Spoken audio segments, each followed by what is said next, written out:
You're in a group project. Everyone agreed on the plan. Everyone nodded along in the meeting. But somehow, when the deadline arrives, you're the one who did most of the work. You tell yourself the others were busy. You tell yourself it was a fluke. But it wasn't a fluke. It happens almost every single time you work in a group. And there's a name for exactly why. Here's the strange part. This isn't a story about lazy people. It's a story about math your brain runs without asking your permission. Picture a tug of war. 8 people on one side of the rope, pulling as hard as they can. Or so it seems. Now picture measuring exactly how hard each person is actually pulling. Not how hard they think they're pulling. How hard they're actually pulling with real instruments, in a real experiment. What you'd find would surprise you. And it surprised the man who first tested it more than a century ago. His name was Max Ringelmann, a French agricultural engineer working in the late 1800s. He wasn't studying psychology. He was studying farm equipment, trying to figure out how efficiently horses, oxen, and men could pull weight. But when he added human participants to a rope pulling task, something odd happened. He expected that 8 people pulling together would produce 8 times the force of one person pulling alone. Simple math, right? Instead, the group of 8 produced only about half of that expected force. Not because anyone was trying less on purpose, the effort was quietly, invisibly leaking away. Why would adding more people make each person pull less? Ringelmann tested this by blindfolding participants and telling some of them they were pulling alone, when in fact others were pulling alongside them, unseen. Even when people believed they were part of a group, their individual effort measurably dropped, even though nobody told them to hold back. This effect eventually got a name, social loafing, and it turns out to be one of the most consistent, most replicated findings in the history of social psychology. Decades later, the psychologist Bibb Latané picked up where Ringelmann left off, but instead of ropes, he used noise. In a series of experiments, Latané asked participants to clap or shout as loudly as they could, sometimes alone, sometimes in groups of 2, 4, or 6. He measured the actual sound output with instruments. The result matched Ringelmann almost exactly. As group size increased, individual effort dropped, even though total noise still technically increased. People weren't shouting less on purpose. They simply, unconsciously, shouted less hard. Latané called this phenomenon social loafing, and he proposed something important. This wasn't laziness in the moral sense. It was a predictable output of how human motivation responds to shared responsibility. So what's actually happening inside your head when this occurs? Think about it from an evolutionary angle for a moment. For most of human history,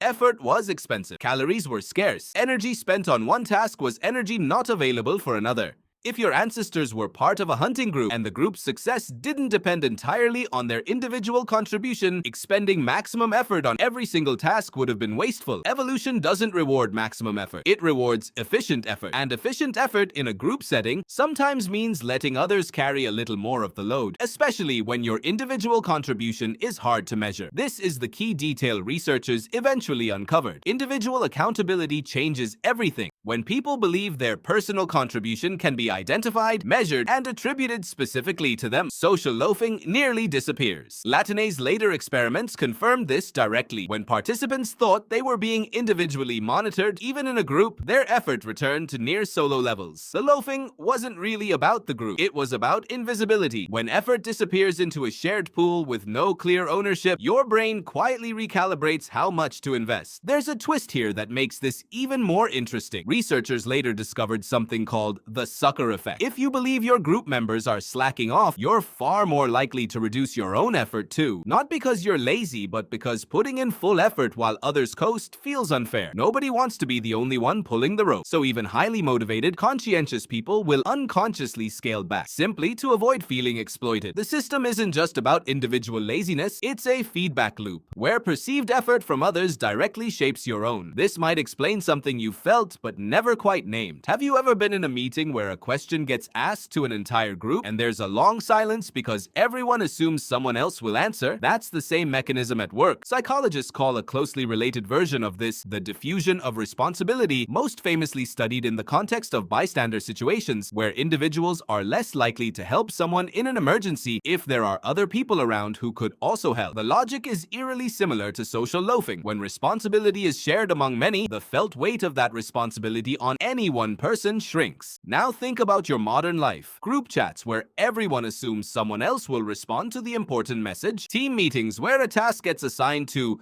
the group instead of a specific person, and somehow nothing gets done until someone finally says a name out loud. Committees where decisions stall for weeks because responsibility was never clearly assigned to just one person. None of this is really about people being careless or uncommitted. It's the Ringelmann effect, quietly playing out in modern language, on modern screens, inside modern institutions. Here's what's genuinely useful about understanding this. If you've ever managed a team, or organized a group project, or even just tried to get your family to complete household chores together, you now know why vague group assignments so often fail. Someone should take out the trash almost never works as well as can you take out the trash. The specificity isn't pedantic.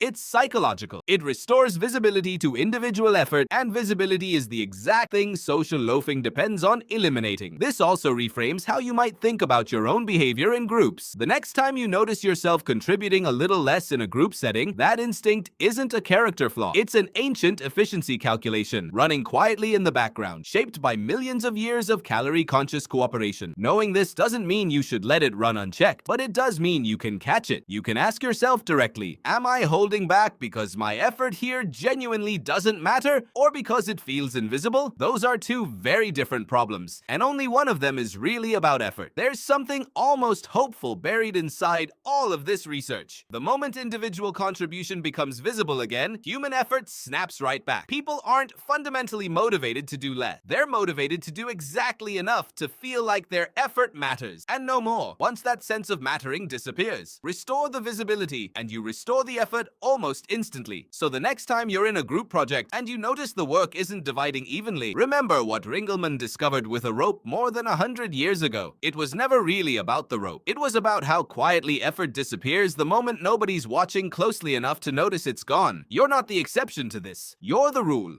The only difference is whether you notice it happening and whether, this time, you decide to make the invisible visible again.